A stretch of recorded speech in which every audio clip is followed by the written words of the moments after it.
वज़ीर-ए-आज़म शहबाज शरीफ ने दरियाए सतलज में सैलाबी सूरत हाल के हवाले से chairman national disaster management authority को मुतासरा अजला में रेस्क्यू ऑपरेशन तेज़ करने की हिदायत कर दी। वज़ीर-ए-आज़म ने सैलाब से मुतासरा इलाकों में फंसे हुए अफराद के इनखला और उन्हें महफूज मकामात पर पहुँचाने के लिए फौरी इक़दामात का हुक्म दिया।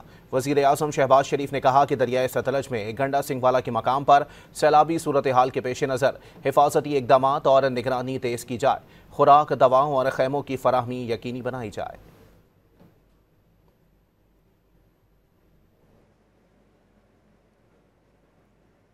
वज़ीर-ए-आज़म शहबाज शरीफ ने दरियाए सतलज में सैलाबी सूरत हाल के हवाले से chairman national disaster management authority को मुतासरा अजला में रेस्क्यू ऑपरेशन तेज़ करने की हिदायत कर दी।